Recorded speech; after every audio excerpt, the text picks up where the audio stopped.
This is Rick, and welcome to Astral Club.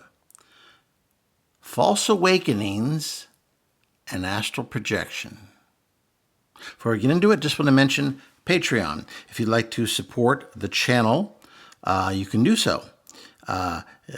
You can get advanced episodes on Sunday. There's a library of downloaded episodes that you can put on your podcast app and listen to anywhere. And of course, there's a Patreon email where we can talk back and forth and you can ask questions. And as a matter of fact, Joseph, who is one of my long-term patrons, gave me the idea for this false awakening episode.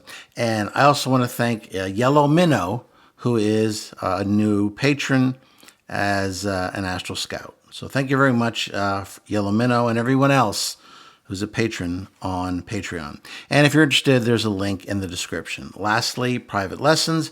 If you'd like to learn to astral project, I'll be more than glad to send you some information about the class.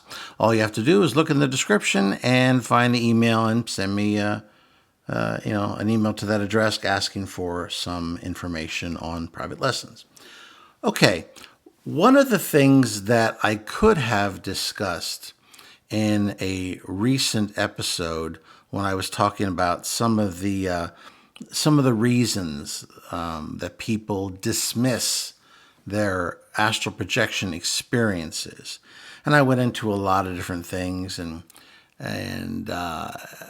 as to why people dismiss it, like, oh, well, it didn't look like the physical world, and or when I left my body, I ended up in my old bedroom. Why wasn't I in my present house?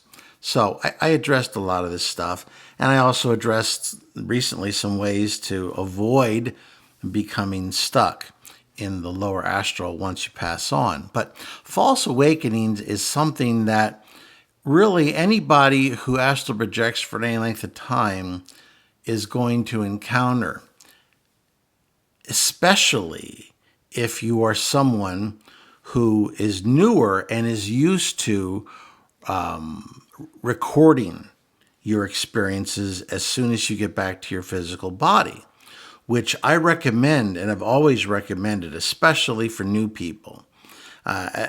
Nowadays, when I'm on my experiences, I usually kind of self-narrate to myself as I'm having the experience, kind of building it into a story, because it's easier once I reintegrate. It's easier for my physical mind to connect the dots through a story.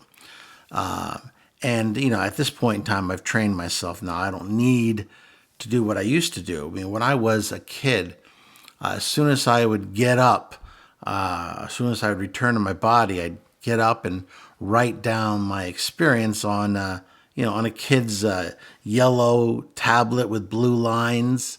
I have boxes full of those things with little entries about my experiences. Later on, I would use a cassette recorder, which was a major improvement. But then, when time went on further, I ended up with a micro cassette recorder. Now that was great because that was basically it was about the size of today's iPhone. And, I did the same thing that a cassette recorder did, except for the cassette was a lot smaller. And you could sit there and say, hi, I left my body, I went to this place and had this conversation, and then I could go right back to bed. Now, of course, nowadays, you've got your phone, and there's always a voice recording feature there. So, things have changed a lot, but it's still kind of the same basic idea, which is you want to record your experience as soon as you return to your body so you don't forget it, especially when you're new. But that's where we run into false awakenings. What's a false awakening? Well, a false awakening is when you return to your physical body, but you're not 100% integrated. You may be hovering right above it, or you may be only partially in. And so your vibratory level is just about exactly like the physical, although it's still a little bit above. And you might, I know back in the old days, I'd reach for my tablet and to write down what I experienced. Later on, I would end up reaching for my micro recorder. I haven't really done it with my iPhone.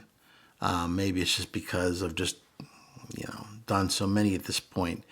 But what happens is your physical brain is interpreting things.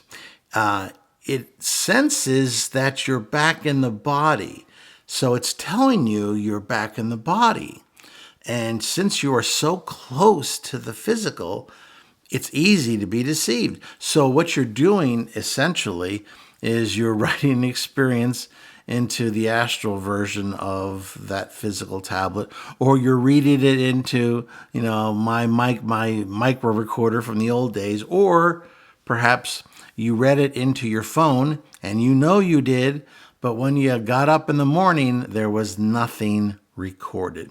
Because what happened is you ended up recording it in the astral because you weren't fully integrated into your physical body.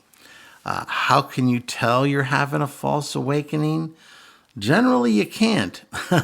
That's why it's a false awakening, because your physical brain is telling you that you're back in your body again, because since you're half in or mostly in or whatever, it's now interpreting you as back in your physical body. So you're getting messages from your physical brain through your astral cord right to your astral body, which are literally inches from one another at this point. Centimeters for the folks who don't use the English system. And so there is no way to tell typically. You literally think that, you had your experience, you're back in your body, and you're recording your experience. You won't discover what happened until you actually awaken and find out that there is nothing recorded on your phone. So those are false awakenings. And one of the reasons why I wanted to make this admittedly short, but I think very important episode is because it's another perfect reason why people will dismiss an astral projection, because they could easily check it off as a dream. Because, I remember having the projection and I remember recording the experience, but there's nothing there. So maybe it didn't happen. Maybe it was some kind of dream. Or maybe it was a false awakening. And it's just something that people don't talk about an awful lot. I haven't talked about it an awful lot. Probably because I haven't had one in a long time. But especially if you're a newer projector and you've gotten into the habit of recording your experiences as soon as you return to your physical body, which is smart, because the best memory you're going to have is as soon as you return to your physical body. But don't be surprised if every now and again there's nothing recorded on your phone. If that's what you're using, I imagine most people are, because it's the most convenient thing nowadays. So it's a short episode, but it's an important one, so that you'll know what happened when there's nothing on that iPhone or Android or whatever else. Okay, well, this is short, but if you liked it, please hit the like button, share it with those of like minds. Subscribe if you haven't already. And if you have any questions or comments, I'd be glad to address them. And as always, this is Rick, and I will see you on the astral plane.